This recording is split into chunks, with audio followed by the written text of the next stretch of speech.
All right. Today is Brock Purdy's 25th birthday. One of the presents that he received, the one that probably matters most to 49ers fans, another O-line injury.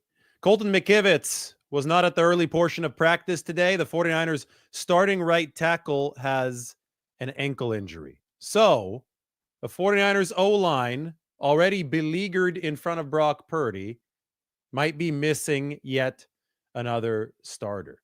Here's an illustration of where the active roster stands as we speak. Spencer Burford, the third string left tackle, is currently first in line there because both Trent Williams and Jalen Moore are on injured reserve. But Spencer Burford is also currently hurt. We're going to get the prognosis tomorrow when Kyle Shanahan speaks on Saturday for Monday Night Football. He'll say if Burford is out, if he's questionable, or if he's doubtful. But if he can't play, then Charlie Heck, who the 49ers just signed on Christmas, would probably start at left tackle. Aaron Banks, he's done for the season, even though he's not on injured reserve at the left guard spot. So Nick Zakelj is going to start instead of him.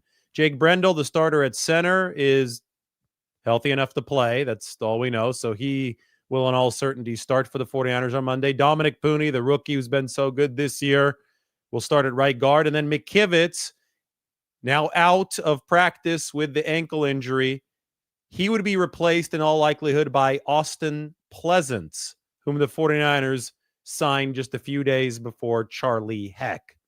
It's also a chance the 49ers start Sebastian Gutierrez over here, who's been on and off of this roster throughout the course of this season. They recently just added Sebastian Gutierrez, not to be confused with Alfredo Gutierrez, who was the international exception player last season. That player now is Isaac Alarcon. But Gutierrez back on the practice squad for the 49ers, and they can flex him up to the game day roster.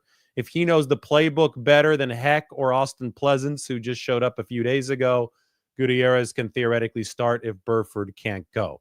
Big picture is that the 49ers might be missing up to 3 starting offensive linemen and beyond their 4th string left tackle, with both first string tackles out against the Detroit Lions on Monday. So happy birthday to Brock Purdy. That's what the 49ers have to deal with. Now, the recurring question is, well, why don't the 49ers just sit Brock Purdy? Why don't they just sit all their starters? And the recurring answer is going to be, you don't do that in the NFL, period.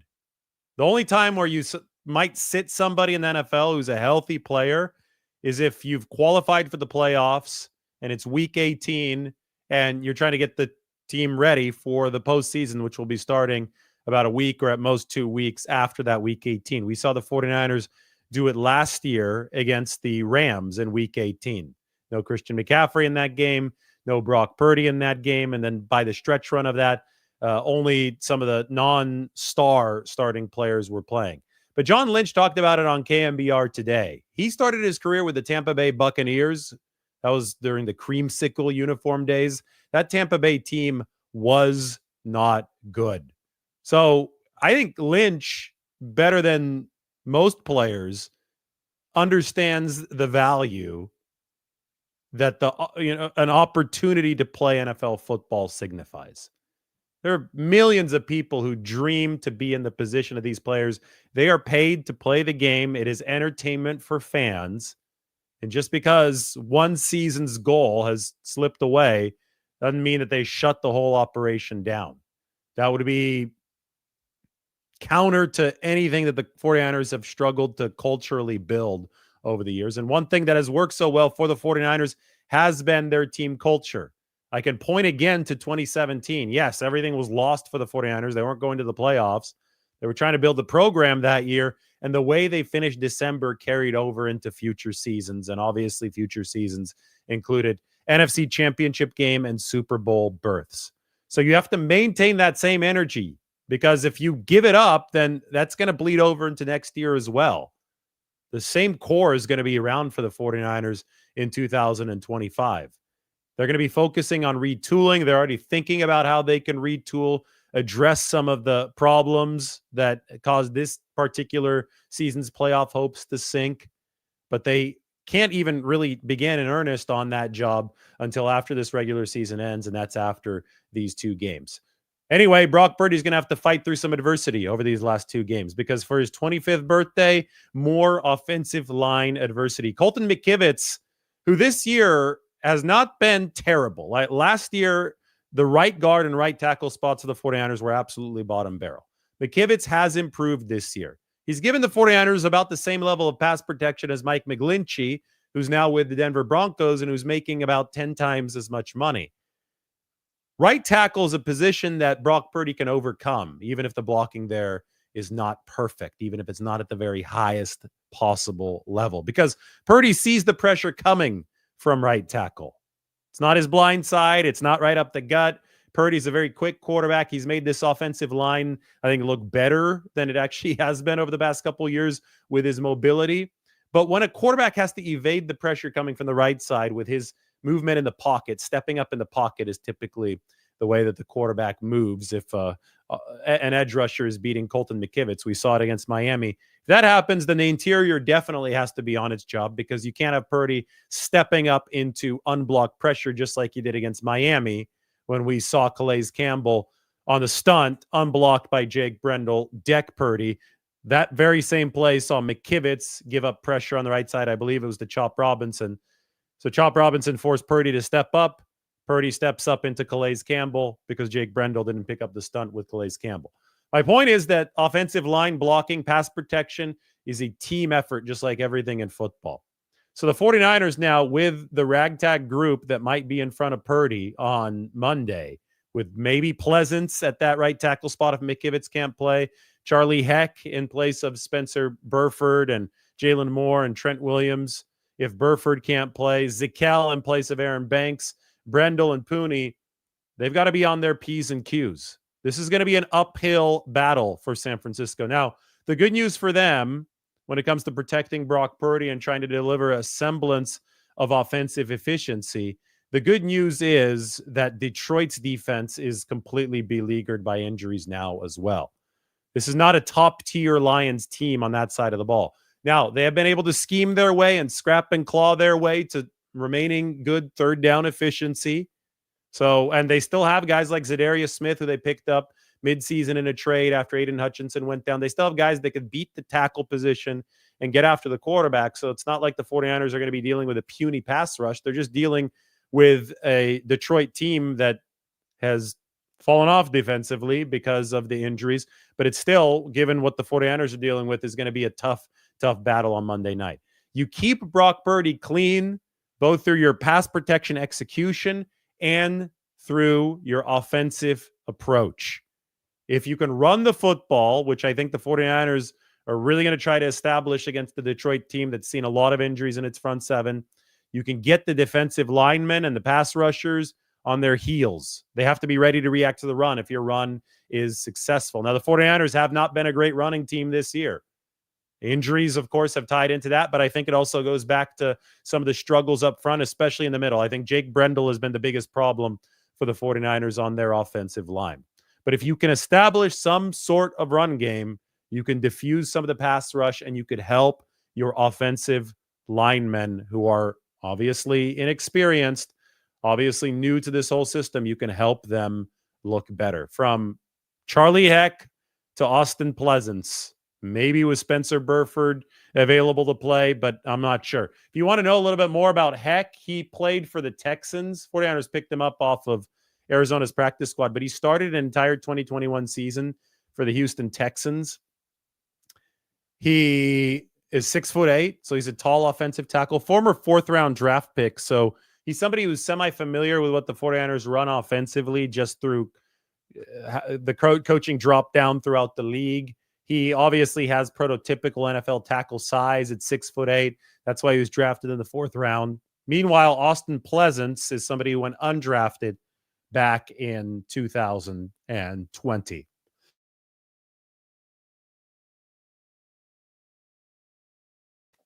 Looking on the interior, Nick Zakel is the 49ers' 6th-round draft pick from the season where they drafted Brock Purdy later in the 7th round, went to Fordham in the Bronx in New York, Cleveland area product, who has taken a while to blossom at every single level of football.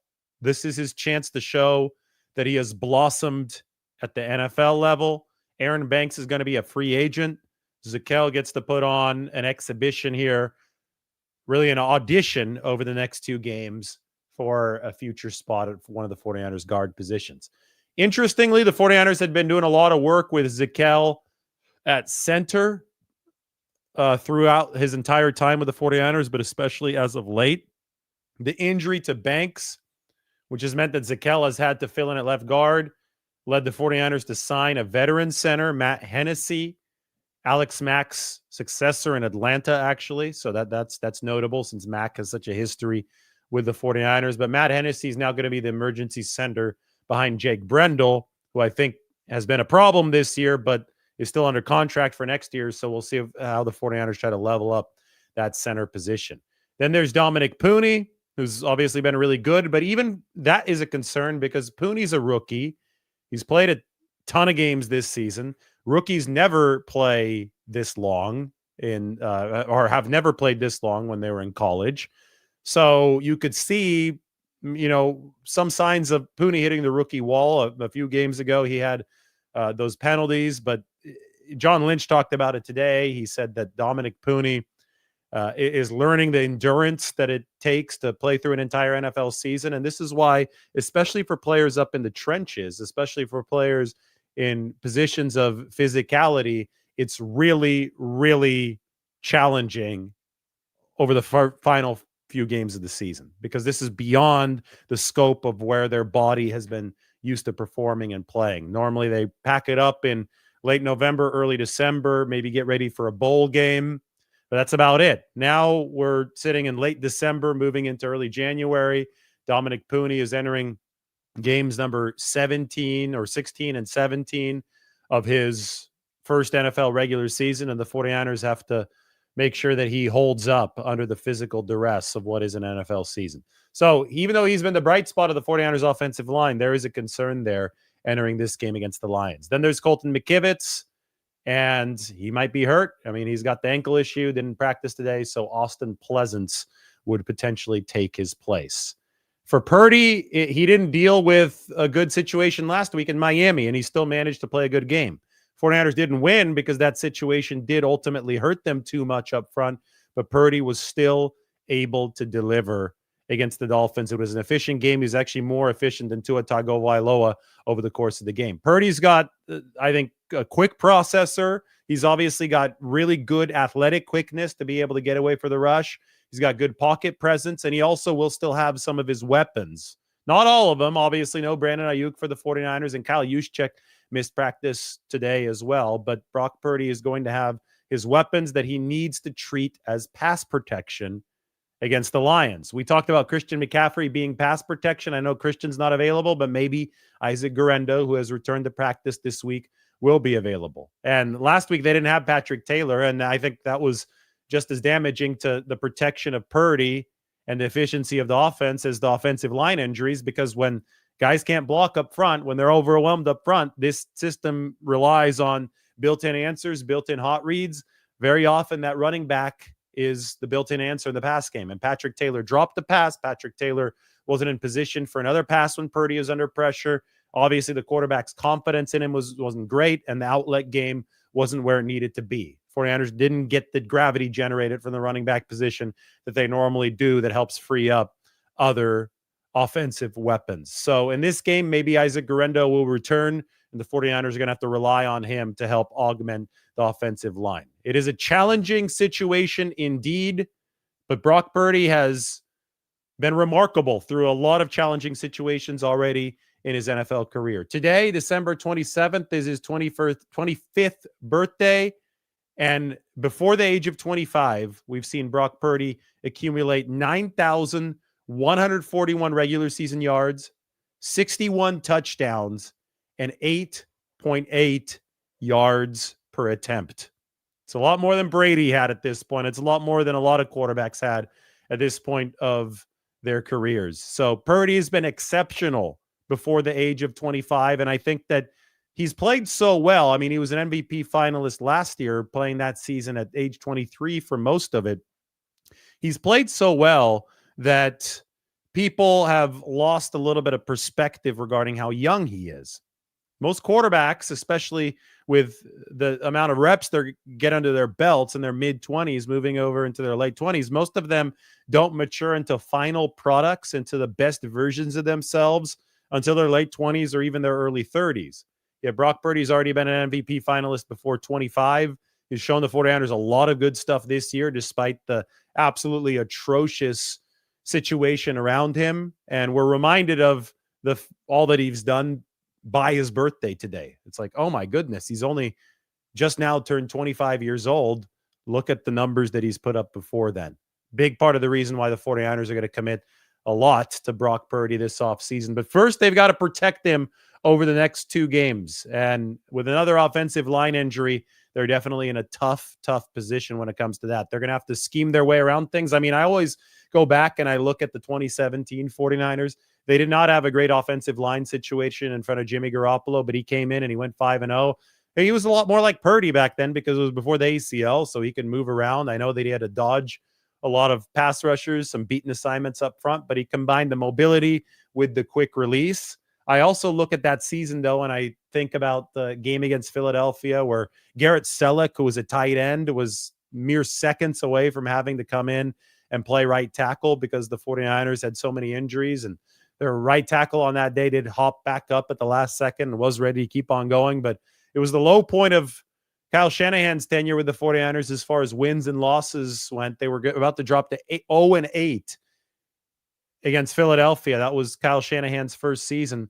But it also preceded, it was the day before Jimmy Garoppolo was traded to the 49ers. And it preceded that run in December where the 49ers turned things around. And it all happened with an offensive line that was so badly damaged that it was about to put a right tackle in, a tight end to that right tackle position. So that was the low for the 49ers. I've seen worse than what they're dealing with now, and they still managed to put a quarterback who they were about to pay behind that offensive line. It did get a little bit better. They weren't about to put a tight end in once Jimmy Garoppolo took over in 2017, but that should just add you some perspective. Nothing is ever perfect in football. Sometimes it's worse than it is typically. That's what it is for the 49ers right now. But just like the case is in life, you have to fight through adversity. You have to find a way to make it work. Even if you don't win the football game, football is a sport of fighting. And that's what the 49ers are trying to do right now behind the offensive line that has the injury situation, which looks like this. So happy birthday to Brock Purdy. Time to deal with another offensive line injury. We'll talk to everybody very soon.